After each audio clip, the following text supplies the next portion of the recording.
అందరికీ నమస్కారం. పోలీసులకు సంబంధించి ఏ చిన్న బ్యాడ్ రిమార్క్ బయటకు వచ్చినా వారికేమో తెలియదు, నాకైతే చాలా చివుక్కుమనిద్ది. ఎందుకంటే అసలు టైమింగ్ అన్నది ఉండదు.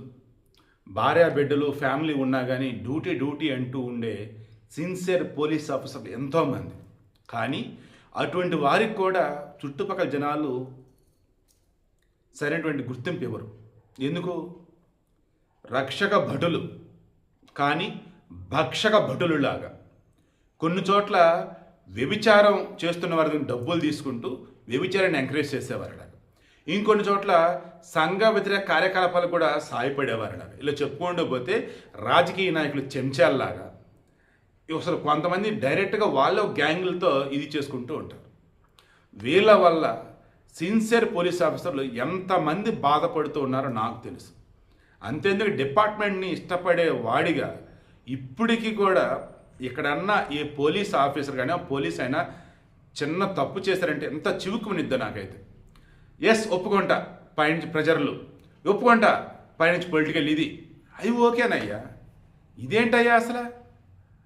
ఏకంగా ఒక హనీ ట్రాప్ గ్యాంగ్కి మీరు సపోర్టా?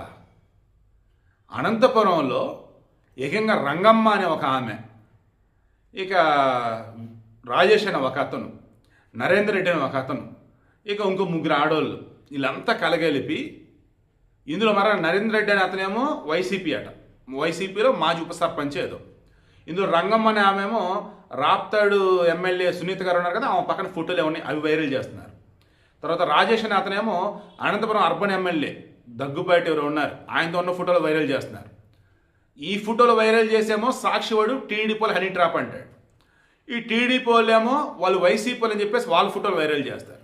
బట్ రియాలిటీ ఏంటంటే పార్టీ ఏది అధికారంలో ఉన్నా అక్కడ ఉన్న పోలీసులు ఏం చేస్తారంటే ఈ లోకల్గా ఇటువంటి పనికి మళ్ళీ పనులు చేసే వాళ్ళు ఉంటారా, వాళ్ళతో కుమ్మక్కై మాకు ఇవ్వాల్సింది ఇవ్వండి, మీకు చేయాల్సింది చేసుకోండి అంటారు. వీళ్ళు గత కొన్ని సంవత్సరాలుగా ఈ రంగమ్మ అండ్ బ్యాచ్ ఏం చేస్తారంటే సొసైటీలో ఇదంతా జరిగింది అనంతపురం చుట్టుపక్కల. Already Raptadu C Sriharsha, Anantapuram 3 town C I think Rajendra Yadav ఎవరో, వాళ్ళని ఆల్రెడీ సస్పెండ్ చేశారు. ఎందుకు? ఇంకా 8 మంది 10 మంది బ్యాలెన్స్ ఉన్నట్టు పోలీసులు ముందు వీళ్ళని సస్పెండ్ చేశారు. ఎందుకు? హనీ ట్రాప్ చేస్తున్న వారి దగ్గర నుంచి డబ్బులు తీసుకుంటూ వారిని ఎంకరేజ్ చేస్తున్నారు. వాళ్ళు పట్టుకొని లోపల వేయాల్సింది పోయి గో హెడ్ అని చెప్తూ ఉన్నారు. ఉదయ భాస్కర్ ఎవరు ఒక అతను కంప్లైంట్ ఇచ్చాడు, అది కొంచెం డబ్బున్న అతను కూడా ఎలా ట్రాప్లోకి దించారు? ముందుగా వాళ్ళతో పరిచయాలు పెంచుకుంటారు. ముందు అసలు అవతలకు డబ్బు ఉందా లేదా చూస్తారు, పలుకుబడి ఉందా లేదా చూస్తారు. ఇక నెమ్మదిగా ఆడలు పిచ్చి ఉందా లేదా చూస్తారు. ఆడలు పిచ్చున్నా లేకున్నా బ్రహ్మకైన తెగులు రెమ్మ తెగులు ఏదో అంటారు చూసారు, ఆడలు కొంగు చూస్తే లైక్ కావేలో. ఇక నెమ్మదిగా మాటల్లో పెట్టి ఇక ఏదో ఒక రోజు సెట్టింగ్, ఆ సెట్టింగ్లో భాగంగా మేము వస్తున్నాం రెడీగా ఉండను నువ్వు, వీళ్ళు వెళ్ళేసరికి అవతలని గొడ్లిప్పించి ఉండేలాగా, లేదా వీళ్ళు వెళ్ళేటప్పటికి కెమెరాలు ఇవన్నీ పట్టుకొని వెళ్తారు. ఇక ఆటోమేటిక్గా ఇక అవతలని టెంప్ట్ చేసేసి ఇవన్నీ రికార్డ్ చేయటం, అలా ఫోటోలు రికార్డ్ చేసి వీడియోలు రికార్డ్ చేసి వాళ్ళని అవతలని బ్లాక్మెయిల్ చేసి ఇంట్లోకి ఇవన్నీ చూపిస్తామని చెప్పేసి లక్షల వసూలు చేస్తారంట. కొంతమంది దగ్గర ఏకంగా ఖాళీ బాండ్ పేపర్లో సంతకాలు తీసుకున్నారంట. ఎంత దారుణం అండి అసలు ఇది! ఆంధ్రప్రదేశ్లో అనంతపురంలో ఇంత దారుణమా? అంటే వేరే ఎక్కడ జరిగితే సమ్మగుంటుందని నేను అంటలా, ఓవరాల్గా నేను అసలు చెప్తున్నా. అరే నాయన, అసలు ఆడవాళ్ళతో మాటలంటే ఉచ్చబడేలా చేస్తున్నారా, ఆడవాళ్ళతో ఏకాంతంగా కలవాలంటే భయపడేలా చేస్తున్నారా.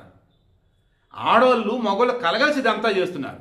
మళ్ళీ మగవాళ్ళు బలిపుసులు చేస్తున్నారు అంటే మళ్ళీ మగవాళ్ళే జస్ట్ ఆడవాళ్ళని ఎరగా వేస్తున్నారు. ఈ ఆడవాళ్ళు కూడా రంగం లాంటి తేడా బ్యాచ్ ఉన్నారు. ఆల్రెడీ ఇందులో ఇప్పటికి నాకున్న సమాచారం 2 పోలీసులు సస్పెండ్ చేశారు అండ్ 5గురిని ఆల్రెడీ అరెస్ట్ చేశారు.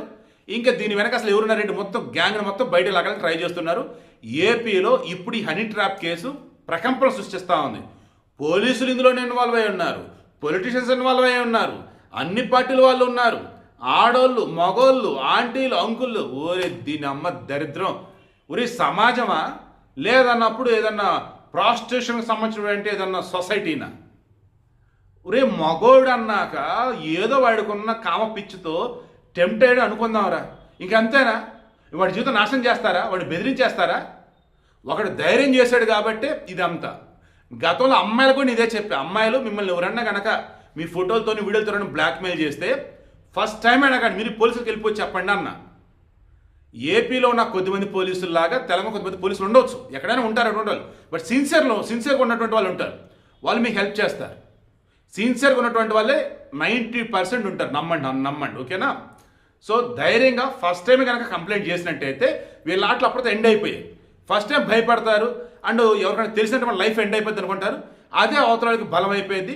వీళ్ళ భయం వాళ్ళకి బలం, వీళ్ళ భయం వాళ్ళకి డబ్బు, వీళ్ళ భయం వీళ్ళ పరువు. ఇక అవతల ఆడింది ఆడ పాడింది పాట. ఆడ మగ పోలీసులు అంతా కలగలిపి భ్రష్టు పట్టించేస్తున్నారు. కొంతమంది ఆడవాళ్ళు, కొంతమంది మగవాళ్ళు, కొంతమంది పోలీసులు. ఇప్పటికీ సిన్సియర్ అండ్ డైనమిక్ ఆఫీసర్లు ఎంతమంది మన సమాజంలో ఉండబట్టే మనమంతా అమ్మయ్య అని ప్రశాంతంగా ఉండగలుగుతూ ఉన్నాం.